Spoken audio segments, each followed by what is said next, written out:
जय हिंद। आप सभी का युवराज क्लासेस में हार्दिक अभिनंदन है। आज के इस भाग में हम लोग जो है भारत के महाजनपदों के बारे में डिस्कस करेंगे, चर्चा करेंगे।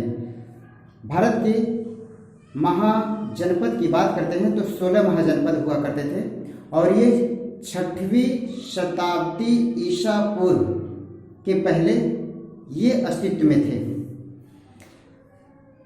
ये 16 जो महाजनपद है इनका उल्लेख बौद्ध धर्म का एक जो है अंगुत्तर निकाय है उसमें इनका उल्लेख मिलता है और साथ ही साथ जैन धर्म के ग्रंथ में भगवत सूत्र में भी इस 16 महाजनपदों का उल्लेख मिलता है। इन 16 महाजनपदों में सभी जनपदों के अंतर्गत जो मगध जनपद था वह सबसे शक्तिशाली जनपद हुआ करता था। इसके साथ साथ इन जो 16 महाजनपद थे उन 16 महाजनपदों में जो 2 जनपद थे वज्र और मल्ल, यह पूर्ण रूप से गणतंत्र थे और बाकी जितने और 14 महाजनपद थे वह सब एक तरह से वहाँ पर गणतंत्र नहीं था, राजतंत्र था। तो शुरू करते हैं, देखते हैं कौन कौन से 16 महाजनपद हैं और उनकी राजधानियाँ कौन कौन सी हैं। देखिए, एक तरफ महाजनपद है और दूसरी तरफ राजधानियां हैं। ये महाजनपद जैसे वर्तमान समय में भारत के जो राज्य हैं ऐसे ही उस समय महाजनपद हुआ करते थे, यानी जो अखंड भारत था वो महाजनपदों के रूप में एकत्रित था। अब बात करते हैं ये महाजनपद कब किस के शासनकाल में पूरा का पूरा 16 महाजनपद जो होते हैं उन पर नियंत्रण था।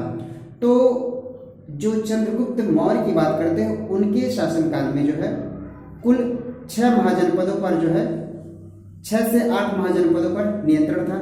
लेकिन उनके जो पुत्र आते हैं बिंदुसार, तो उन पर वो जो है 10 महाजनपदों पर अपना नियंत्रण करते हैं और उनके बाद जो एक सम्राट आते हैं जिसको सम्राट अशोक के नाम से जानते हैं, ये भारत के सभी 16 जनपदों पर अपना नियंत्रण किए थे, यानी इनके कंट्रोल में था।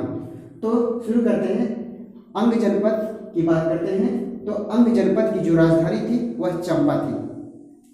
वही अंग जनपद जिसके महाभारत में हमारे महाभारत में उल्लेख मिलता है कि इस अंग महाजनपद के जो हम कह सकते हैं राजा थे वह कर्ण थे, यानी वही कर्ण जो 5 पांडवों के बड़े भाई बनते हैं, वही कर्ण अंग जनपद के शासक होते थे। बात करते हैं मगध जनपद का, तो मगध जनपद की 3 राजधानियां हुआ करती थी। कौन कौन सी? राजगिरी, यह समय समय पर बदली गई है। तो राजगिरी थी, गिरिवज थी, उसके साथ साथ पाटलिपुत्र, यानी मगध जनपद के अंतर्गत 3 राजधानियां आई थी जो अपने समय के आधार पर अलग अलग शासक जो है राजधानियां स्थापित किए थे। तो राजगिरी, गिरिवज्र या गिरिव्रज और पाटलिपुत्र, ये 3 राजधानियां मगध जनपद के अंतर्गत बनी थी। काशी महाजनपद की बात करते हैं तो काशी महाजनपद में की राजधानी जो थी वो वाराणसी थी। कौशल महाजनपद की बात करते हैं तो श्रावस्ती थी, यही श्रावस्ती जहां पर बुद्ध अपने उपदेश सर्वाधिक दिए हैं। इसके बाद वज्र जनपद की बात करते हैं तो वज्र जनपद के अंतर्गत भी 3 राजधानियां थी, वैशाली, मिथिला और विदेह, ये 3 राजधानियां समय समय पर हुई थी। इसके साथ साथ मल्ल जनपद की बात करते हैं तो कुशीनारा जो है मल्ल जनपद की राजधानी हुआ करती थी। बात करते हैं चेडी, जिसको हम चेदी के नाम से भी जानते हैं, तो इस चेडी महाजनपद की जो राजधानी थी वह सत्यमत था। कंबोज जनपद की बात करते हैं तो कंबोज महाजनपद की राजधानी जो है हाहड़ थी। इसके साथ साथ अवंती महाजनपद की राजधानी जो है उज्जैन और इसी की दूसरी राजधानी थी माहिष्मती, यानी जो अवंती था वह उत्तर और दक्षिण के भाग में बटा था, तो उन दोनों की अलग अलग राजधानियां थी। पूरा का पूरा अवंती के अंतर्गत आता था। उज्जैन और माहिष्मती ये 2 राजधानियां थी। कुरु राजधानी की बात करते हैं, कुरु महाजनपद की बात करते हैं तो कुरु महाजनपद की जो राजधानी थी वह इंद्रप्रस्थ, वही इंद्रप्रस्थ जिसको 5 पांडवों ने बसाया था। बात करते हैं वत्स महाजनपद की, तो वत्स महाजनपद की जो राजधानी थी वो कौशाम्बी थी। अश्मक महाजनपद की बात करते हैं तो अस्मक महाजनपद की राजधानी पोटली थी। इसके साथ साथ बात करते हैं पांचाल महाजनपद की बात करते हैं तो फिर जो है कांपिल्य थी। इसके साथ साथ यही पांचाल जहां की द्रौपदी थी, क्योंकि इन्हीं पांचाल होने के कारण इनको जो है पांचाली भी कहते थे।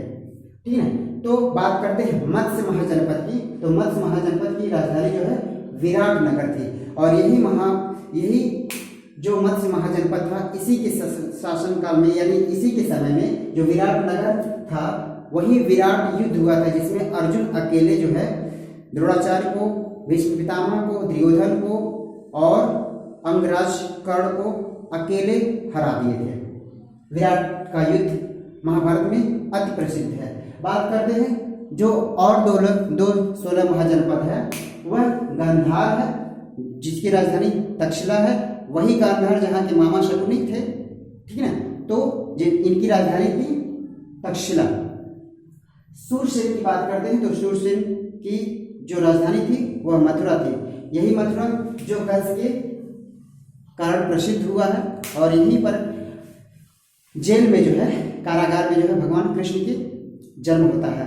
तो ये कुल भारत के 16 महाजनपद थे जो परीक्षा में ऐसे दृष्टिकोण से पूछे जाते हैं कि कौन कौन से 16 महाजनपद थे और उनकी राजधानियाँ कौन सी थी। ठीक है, तो इन 16 महाजनपदों के बारे में हम लोग चर्चा कर लिए। उम्मीद करते हैं ये हमारे परीक्षा के दृष्टिकोण से काफ़ी महत्वपूर्ण होगा। तो आगे और भी ऐसे ही आकर्षित और परीक्षा के दृष्टिकोण से वीडियो बनेंगे। तो आज के लिए बस इतना ही। तब तक के लिए जय हिंद, जय भारत।